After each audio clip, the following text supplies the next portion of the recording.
YSR Congress party అధినేత YS Jaganmohan Reddy తన సోదరి అయినటువంటి షర్మిల గారిని విస్మరించారని, అలాగే బీఆర్ఎస్ పార్టీ వర్కింగ్ ప్రెసిడెంట్ అయినటువంటి కల్వకుంట్ల తారక రామారావు గారు తన సోదరి అయినటువంటి కవితని విస్మరించారు అనేటువంటి ఆరోపణలు వారిద్దరి మీద వస్తున్న నేపథ్యంలో అసలు వారి చెల్లెళ్లను విస్మరించడానికి గల ప్రధాన కారణం ఏంటి అనే దాని మీద ఈరోజు మనం పూర్తి స్థాయిలో చర్చించుకునేటువంటి ప్రయత్నం చేద్దాం. ప్రస్తుతం మనతో పాటున్నారు ప్రముఖ రాజకీయ విశ్లేషకులు, ప్రముఖ సీనియర్ జర్నలిస్ట్ సిఎస్ రావు గారు. వారితో మాట్లాడదాం. సార్ నమస్తే సార్. అటు జగన్మోహన్ రెడ్డి, ఇటు కేటీఆర్ ఇద్దరు కూడా వారి చెల్లెళ్లను విస్మరించారనేటువంటి ఆరోపణలు వారి మీద ప్రధానంగా వస్తూ ఉన్నాయి. ఏంటి సార్ దీనికి గల ప్రధాన కారణం ఏంటి అంటే ఏం చెప్తారు? ఏ స్టేజ్లో వదులుకున్నారు, ఎప్పుడు వదులుకున్నారు? ఒక పుష్కలంగా డబ్బు సంపాదించుకొని పుష్కలంగా డబ్బు ఉంది కాబట్టి ఆ స్టేజ్లో వదులుకున్నారు చెల్లెల్ని. అధికారం ఉన్నప్పుడు కానీ, లేదంటే ఈ సంపద అంత లేనప్పుడు కానీ అన్నా చెల్లెళ్ళు అంటే అసలు బంధం ఇలానే ఉండాలి అనేలాగా కేటీఆర్ గారు, కవిత గారు మనకు అందరూ చూపించారు దృశ్యాలు రక్షాబంధన సందర్భంగా. అలాగే అన్నా చెల్లెళ్ళు అంటే ఇంతకన్నా ఆత్మీయత ఎవరికి ఉండదు అనేలాగా జగన్మోహన్ రెడ్డి గారు, షర్మిల గారు మనకి చూపించారు. అసలు ఫ్యామిలీ అంటే వైఎస్ ఫ్యామిలీ లాగా ఉండాలి అనేలాగా మనకి ఒక పెద్ద దృశ్య కావ్యాన్ని చూపించారు కొన్ని సంవత్సరాల పాటు. ఇక్కడ కల్వకుంట్ల ఫ్యామిలీ, అసలు కల్వకుంట్ల ఫ్యామిలీ అంటే ఎలా ఉంటుంది, అన్నా చెల్లెలు బంధం ఎలా ఉంటుంది, ఇవాళ కూడా కేసీఆర్ గారు ఇంత వయసు వచ్చినప్పటికీ రక్షాబంధన సందర్భంగా వాళ్ళ అక్క చెల్లెల్ని ఎలా చూసుకుంటారు, రక్షాబంధన సందర్భంగా దాన్ని ఒక పెద్ద సంబరంగా చేస్తారు, అన్యోన్యత, ఆప్యాయత. అసలు దీని అందరికీ సాలిడ్ ఉదాహరణ కల్వకుంట్ల ఫ్యామిలీ అన్నట్టుగా మనకి మొన్నటి వరకు చూపించారు. ఒక పెద్ద సినిమా చూపించారు. ఈ రెండు ఫ్యామిలీలు మనకి పెద్ద సినిమా చూపించారు. మంచిది. ఎందుకంటే అలాంటి సెలబ్రిటీస్ లేదంటే రాజకీయం గుర్తింపు పొందినటువంటి ఫ్యామిలీలు అలా చూపించడం కూడా మంచిదే. ఎందుకంటే సమాజం అలాంటి వాళ్ళని చూసిన తర్వాత ఇన్స్పైర్ అవుతారు. ఇన్స్పైర్ అయినప్పుడు మన ఇళ్లలో కూడా ఇలా ఉండాలి కదా అనుకుంటారు. ఇప్పుడు ఈ రెండు కుటుంబాలను చూసి సమాజం ఏమనుకుంటుంది చెప్పండి? వాళ్ళే అన్నా చెల్లెలు కొట్టుకుంటున్నారు ఆస్తుల కోసం, లేదంటే అధికారం కోసం.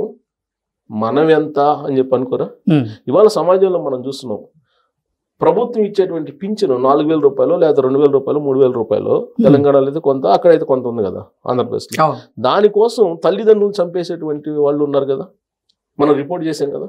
ఆ పెన్షన్ ఇవ్వలేదని చెప్పి వాళ్ళ తల్లిదండ్రుల దగ్గర ఆ పింఛన్ తీసుకొని కొట్టి బయటికి పంపించి చంపినటువంటి వాళ్ళు ఉన్నారు కదా. ఇప్పుడు ఈ చెల్లెలని వీళ్ళు ఆస్తుల కోసం బయటికి పంపించి కోర్టులకి ఇచ్చారు వీళ్ళిద్దరు. కోర్టులకి ఇంకా కేటీఆర్ గారు కోర్టుకి వెళ్ళలేదు కానీ బయటికి తీసుకొచ్చారు చెల్లెల్ని. ఇప్పుడు మిగతా సమాజం ఎలా ఫీల్ అవుతుంది? వాళ్ళే చేసినప్పుడు మనం చేయటానికి ఏముంది అని చెప్పి అనుకుంటారా లేదా? అంటే ఒక వ్యవస్థకి హిందూ సాంప్రదాయం ప్రకారం అన్నా చెల్లెళ్ళ బంధం ఎలా ఉంటుంది అనే దానికి నిదర్శనంగా ఉండాల్సినటువంటి వీళ్ళు చేసినటువంటి పనికి మిగతా సమాజం రాబోయే రోజుల్లో ఇప్పటికే కోర్టు కేసులు, ఆస్తుల కోసం అనేక మంది కోర్టులు ఎక్కి పోరాడుతున్నారు. అవునా? అది కూడా ఎన్టీ రామారావు గారు పాపం ఆయన ఆస్తుల సగభాగం పెట్టారు కాబట్టి ఆ మాత్రమైన మహిళలకి వాల్యూ ఉంది. అది ఒకటి ఉంది కాబట్టి ఎంతో కొంత ఇస్తున్నారు. అది కూడా లేకపోతే అసలు ఎవరుగా పట్టించుకోరు కదా వీళ్ళని. అసలు ఇప్పుడు వీళ్ళకి ఎందుకు వచ్చింది, వీళ్ళ ఈ రెండు కుటుంబాలలో అసలు ఎందుకు వచ్చింది అన్నా చెల్లెళ్ళ మధ్య? ఇప్పుడు సేమ్ కనిపిస్తుంది, అక్కడ ఇక్కడ రెండు సేమ్ కనిపిస్తున్నాయి ఎపిసోడ్లు. రెండు ఎపిసోడ్లు సేమ్ మనకి. అటు కేటీఆర్ ఎపిసోడ్, అటు జగన్మోహన్ రెడ్డి గారి ఎపిసోడ్ సేమే కదా. ఇప్పుడు ఎందుకు వచ్చింది? కారణం ఏంటి? వాళ్ళకి పరిమితంగా సంపద ఉన్నప్పుడు ఈ గొడవలు లేవు. ఎప్పుడైతే అపరిమితమైనటువంటి సంపద వచ్చిందో, ఎప్పుడైతే అన్యాయమైనటువంటి సంపద వచ్చిందో, ఎప్పుడైతే అక్రమంగా సంపద వచ్చి పడిందో, ఆ సంపద కోసం వస్తున్నటువంటి గొడవలు అనేది వాళ్ళ కుటుంబాల గురించి తెలిసినటువంటి వాళ్ళు చెప్పేటువంటి మాట. అంటే కేవలం సంపద కోసం జరిగేటువంటి కొట్లాట మాటమేనా ఇది?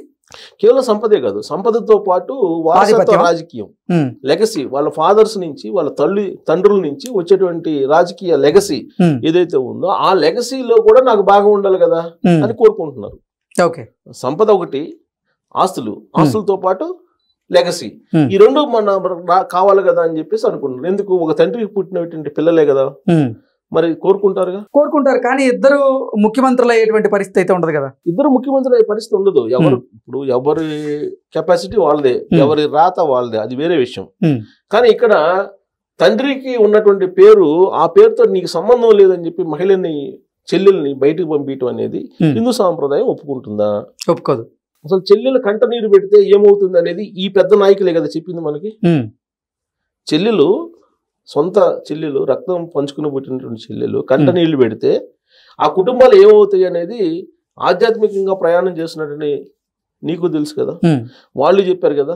అవును, కేసీఆర్ గారు అనే సందర్భాలు చెప్పారు కదా. మన ఇంటి ఆడపడుచు కన్నీరు పెట్టుకుంటే ఆ దోషం ఇంటిని ఎలా చల్లా చెదురు చేస్తుంది, దహిస్తుందని చెప్పి ఆయనే చెప్పాడు కదా.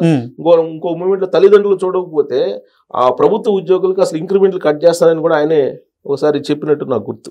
అవును, కేసీఆర్ గారు. సో ఇలాంటి కేసీఆర్ గారి ఫ్యామిలీ మరి ఈ విధంగా ఉందంటే దుర్మార్గం సొమ్ము నడుమంతరం సీడ్ అంటారు కదా, దాని తాలూకు పరిణామాలే కదా ఇవి, కాదంటారా? ఇప్పుడు కవితని బయటకు పంపించేశారు. బయటకు పంపిస్తూ ఎలా పంపించేశారు, ఎంత దుర్మార్గం అని అంటే ఎంత దూషిస్తున్నారంటే వాళ్ళకి పడలేదు, అయినంత మాత్రం దూషించడానికి లేదు కదా. సోషల్ మీడియాలో ఇవాళ బీఆర్ఎస్ పార్టీ సోషల్ మీడియా పేజీలు కనుక ఓపెన్ చేస్తే ఈ ఇంటి పేరుతో దేవన్నపల్లి కవిత, బీఆర్ఎస్ పార్టీతో సంబంధం లేదు, ద్రోహి, కల్వకుంట్ల ద్రోహి, ఇలా కల్వకుంట్ల కవిత అని పిలవకూడదు, కల్వకుంట్ల కవితాన్ని పిలవకూడదు, దేవన్నపల్లి కవితాన్ని పిలవాలి, ఇలా ఆవిడ వ్యక్తిత్వ హననం చేస్తూ కూడా పోస్టులు పెడుతున్నారు. ఇది మనం ఆంధ్రప్రదేశ్ లో కూడా చూసాం సార్, సేమ్ అదే చూసాం. ఇక్కడ దేవన్నపల్లి అనిల్ కవిత గారి భర్త పేరు, అక్కడ బ్రదర్ అనిల్, మురుసుపల్లి అనిల్. ఈ మురుసుపల్లి షర్మిలానండి, వైఎస్ షర్మిల అనొద్దు అని చెప్పి అక్కడ పోస్టులు పెట్టారు. పోస్టులు పెట్టి ఆవిడ యొక్క వ్యక్తిత్వ హనంతో పాటు ఆవిడకి రకరకాల సంబంధాలు అంటగట్టి భ్రష్టు పట్టించారు, ఒక రకంగా చెప్పాలంటే. సేమ్ అదే చేస్తున్నారు. మరి వీళ్ళని ఏమనాలి అంటే పురుషాధిక్య ప్రపంచంలో మనం ఉన్నాం కాబట్టి మనం ఏం చేసినా సరిపోతుంది అనేటువంటి ఉద్దేశంతో వీళ్ళు వ్యవహరిస్తున్నట్టు అనిపించట్లేదా?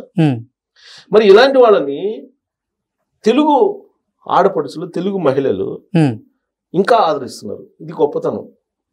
మహిళల గొప్పతనం ఏంటంటే అదే, సాటి మహిళని, సాటి సొంత చెల్లెల్ని ఆ విధంగా, సరే మీరు ఆస్తుల కోసం విభేదించుకోండి, లేదంటే పవర్ అధికారం కోసం విభేదించుకోండి, ఇదంతా ఓకే. సోషల్ మీడియాలో వాళ్ళ సొంత సోషల్ మీడియా ప్లాట్ఫామ్స్లో ఈ విధంగా దూషిస్తున్నారంటే అది కేటీఆర్ గారికి సంబంధం లేకుండా దూషిస్తున్నారా? అక్కడ జగన్మోహన్ రెడ్డి గారికి సంబంధం లేకుండానే షర్మిల గారిని దూషిస్తున్నారా? ఓకే, కాదు కదా. అంటే పురుషాధిక్య ప్రపంచంలో తండ్రికి సంబంధించినటువంటి వారసత్వం మొత్తం నాకే దక్కాలి, అధికారం కానీ, డబ్బు కానీ, సంపద కానీ ఏదైనా నాకే దక్కాలి అనేటువంటి ఒక ఆధిపత్య ధోరణి ఏదైతే ఉందో అది ఇంత చేస్తుంది. ఒకటి. రెండు, ఇంత పెద్ద గొడవలు రావడానికి ఈ ఫ్యామిలీకి కారణం ఏంటంటే జనరల్గా ఏంటంటే పొలిటీషియన్స్ ఇప్పుడు ఉండేటువంటి వాళ్ళు చాలా మంది బినామీ పేర్లతో ఆస్తులు పెడుతుంటారు. అక్రమ సంపాదన, కేజీల కొద్ది బంగారం, కేజీల కొద్ది వెండి, తర్వాత ఆస్తులు, ల్యాండ్. ప్రత్యేకించి హైదరాబాదు చంద్రబాబు నాయుడు గారు ఒక బంగారు పళ్ళెం లాంటి తయారు చేశారు 2020 విజన్ పెట్టి. ఇది ఇవాళ గోల్డ్ మైన్ అయింది, ల్యాండ్ మైన్ అయింది. ఈ ల్యాండ్ మైన్ కాస్త గోల్డ్ మైన్ అయింది. కొన్ని వందల ఎకరాలు. రేవంత్ రెడ్డి గారు చెప్పిన దాని ప్రకారం హైదరాబాద్ చుట్టూ దాదాపు 10,000 ఎకరాలకు పైగా కల్వకుంట్ల ఫ్యామిలీ ఆస్తులు ఉన్నాయని ఆయన ఆరోపణలు చేశారు పిసిసి అధ్యక్షుడు ఉన్నప్పుడు. తెలంగాణ వ్యాప్తంగా 30,000 ఎకరాలు వాళ్ళు ఉన్నాయి. అందుకే ఆ యాప్ తీసుకొచ్చారు, ధరణి యాప్ అని చెప్పి ఆయన ఆరోపణ చేశారు పిసిసి అధ్యక్షుడు ఉన్నప్పుడు. ఈ మధ్యకాలంలో కూడా అసలు ఈ మొత్తం డాక్యుమెంట్స్ శ్మశానంలో ఏదో దాచిపెట్టారనేది కూడా తెలంగాణ ఉద్యమకారుడు ఒక అతను బయట పెట్టాడు. శ్మశానాల్లో పెట్టారు. శ్మశానాల్లో ఇప్పుడు క్రిస్టియన్స్ బాక్స్ పెడతారు కదా, అలాంటి బాక్సులు పెట్టి శ్మశానాల్లో దాచించారనేది కూడా ఈ విచారణ సందర్భంగా కాంగ్రెస్ పార్టీ వాళ్ళను కొంతమంది తెలంగాణ ఉద్యమకారులు కూడా ఆరోపించారు. అంటే ఈ అక్రమ సంపాదన ఏదైతే ఉందో దీంట్లో వాటాలు పంచుకునే దాంట్లో తేడా వచ్చినటువంటి క్రమంలోనే ఇలాంటి ఇష్యూస్ వచ్చింది అనేది చాలా మంది అభిప్రాయం వ్యక్తం చేస్తుంటారు. ఈ గొడవలు సంబంధించినట్టు లోతుగా తెలిసినటువంటి వాళ్ళు, వాళ్ళ ఇళ్ల గురించి, వాళ్ళ కుటుంబాన్ని గురించి తెలిసినటువంటి. సేమ్ అక్కడ కూడా అంతే కదా, కిట్ ప్రోగ్రామ్ కింద కొన్ని వేల కోట్ల రూపాయలు సంపాదించేశారు. అలాగే పేపర్ పెట్టారు, మీడియా పెట్టారు. ఇక్కడ కూడా పేపర్ పెట్టారు, మీడియా పెట్టారు. సేమ్ ఇద్దరు ఒకేలాగా ట్రావెల్ చేశారు సంపాదనలో కానీ, తర్వాత అక్రమాలు చేయటంలో కానీ, అన్ని రకాలుగా రాజకీయాన్ని చలాయించడంలో కానీ ఒకేలాగా అటు వైఎస్ ఫ్యామిలీ, ఇటు కల్వకుంట్ల ఫ్యామిలీ ట్రావెల్ చేసినట్టు మనకు కనిపిస్తున్నాయి. ఇప్పుడు ఎపిసోడ్లో కూడా సేమ్ కనిపిస్తున్నాయి. అక్కడ కూడా ఏంటి, ఇప్పుడు సరస్వతి పవర్ ప్రాజెక్ట్స్ విషయంలో ఆయన తల్లిని చెల్లిని కోర్టుకి ఇచ్చాడు జగన్మోహన్ రెడ్డి గారు.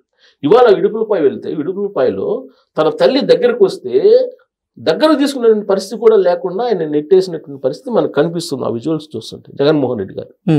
మరి ఇలాంటి జగన్మోహన్ రెడ్డి గారిని కేటీఆర్ గారిని ఇవాళ కూడా తెలుగు ఆడపడుచులు తెలుగు మహిళలు వాళ్ళని నాయకులుగా గుర్తిస్తున్నారు అని అంటే అది మహిళలకు ఉన్నటువంటి గొప్పతనం,